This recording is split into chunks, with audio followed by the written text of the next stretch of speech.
Hi guys! So I figure I'd just come on here and film really quick while I was just getting ready for work. And today is actually my 2-year wedding anniversary, and tomorrow will be our 10-year anniversary together. So that's super exciting. But I just wanted to talk about Matt's pre-assessment appointment that we went to for male factor infertility. So we went to the doctor's on Monday for the appointment we've been waiting for like 5 months. We made the appointment in September, and we finally were able to go on Monday. And they basically just did a check, and then they asked us a lot of questions, and that was basically all the appointment consisted of. So the doctor said during his check that it did look like Matt had slight varicose veins. I feel like that's not what they're called. Enlarged veins in his scrotum or balls.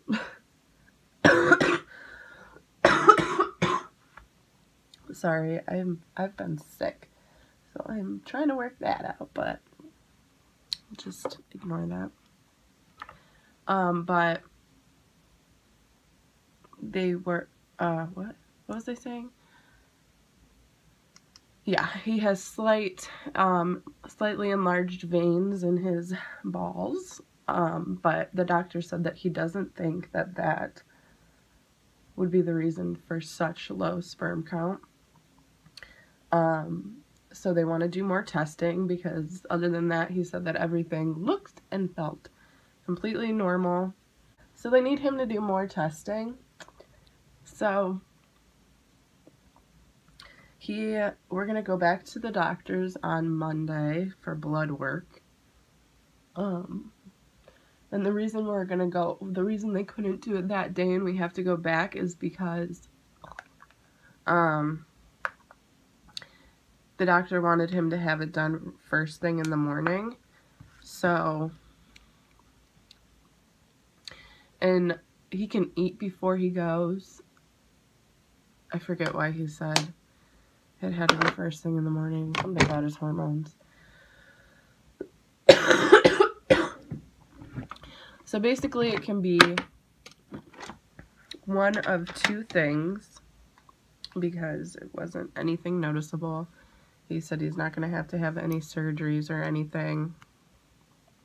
It could be genetic, which if it's genetic, there's really nothing we can do about it. Or it could be a receptor in his brain.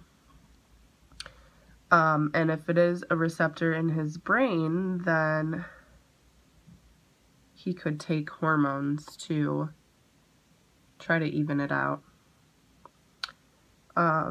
So I guess the receptor from your brain will tell your body how much sperm to make, and if it is that, it's just telling his body to not produce enough sperm.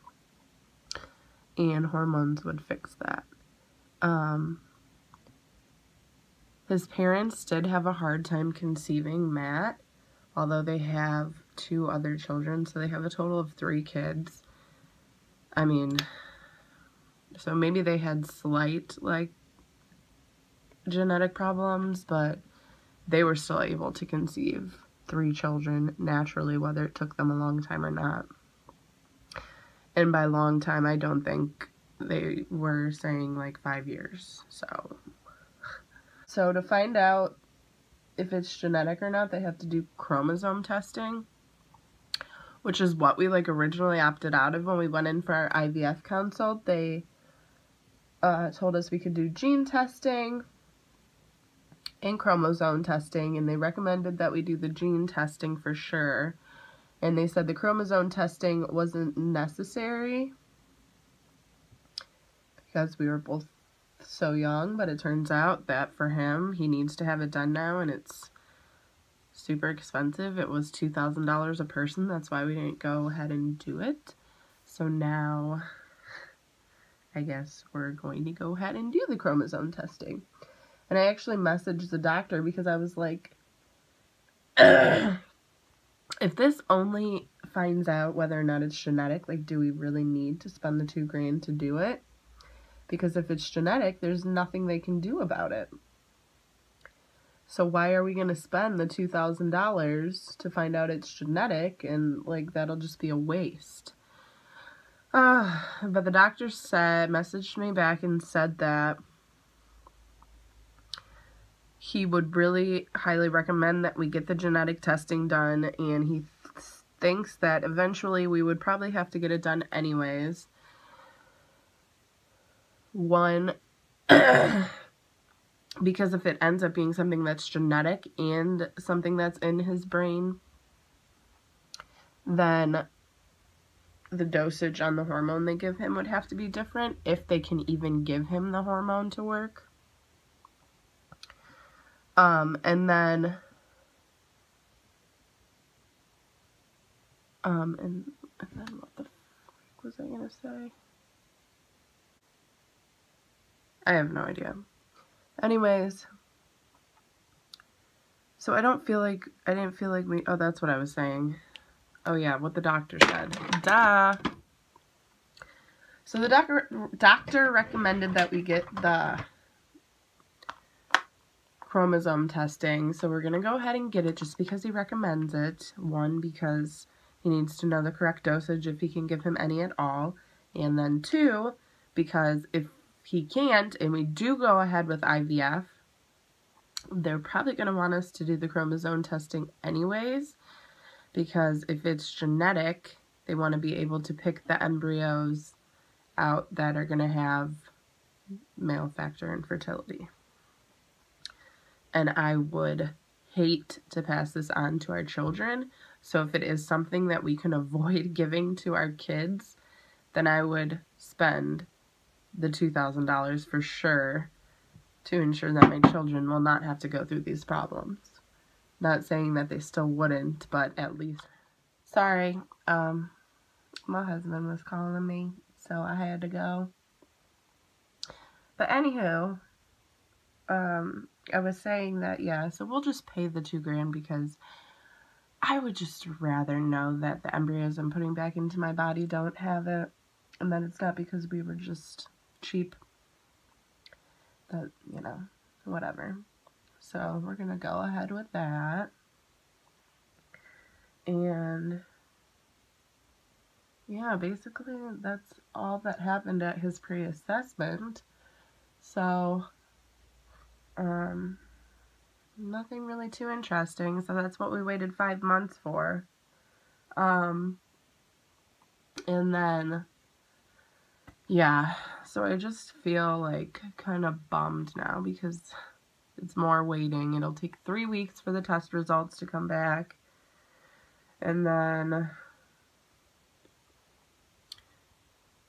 if it is something that they can fix, I'm like not sure. Like, I want them to be able to give him hormones and fix it. It'll save us a lot of money, but I feel like it's going to be a process, and it's going to just be more time and more negative pregnancy tests and more, just more stress and anxiety and heartbreak. Because once he starts taking the pills, it'll take about 3 months for it to increase his sperm count. And then what's to say that it's even going to increase it enough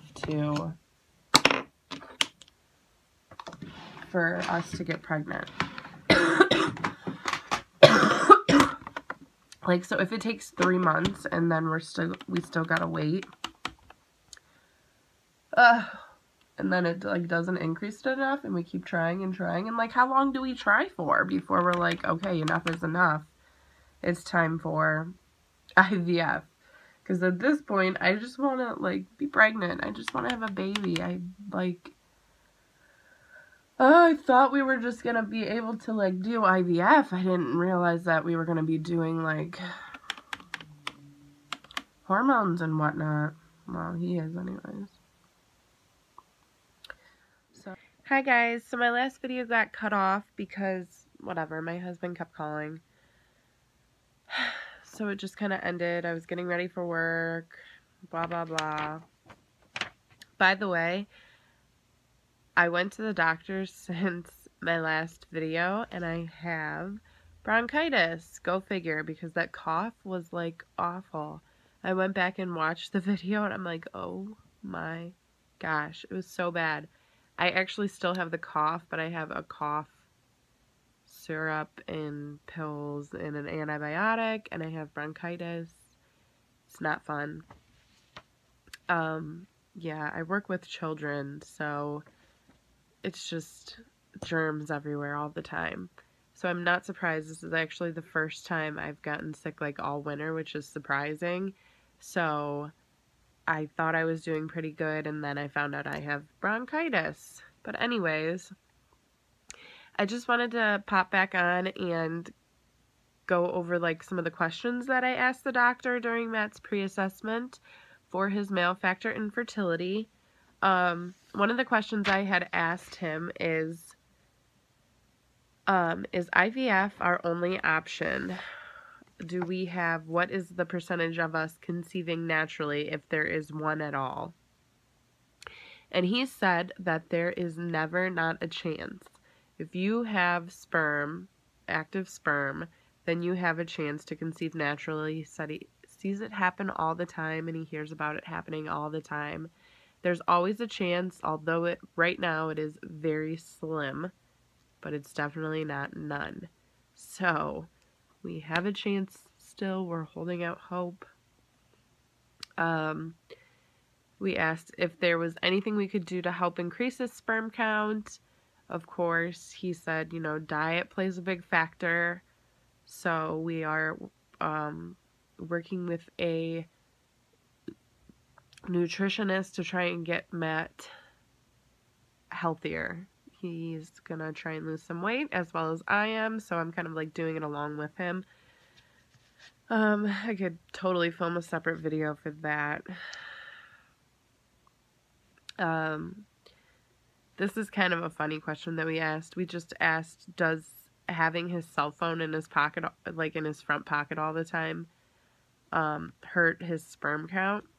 And the doctor said that it might slightly affect some males' sperm count, but not enough to actually cause male factor infertility. And then obviously we asked if it could be genetic, and I talked about that already. And those were basically the biggest questions that we had. So Matt went in and already had his blood work done on Monday. This is like a couple days since I filmed the video. And we celebrated our 2-year wedding anniversary and our 10 years together. So that was a lot of fun. And so now we just wait to have his blood work back, and he's actually going to have to go back to the doctor's to freeze another semen sample. Yay. So, yeah, other than that, that's basically all, I guess. So, I just wanted to hop back on and just tell you guys that and give you a proper goodbye. So, I'll talk to you guys soon. Thank you so much for watching. Bye!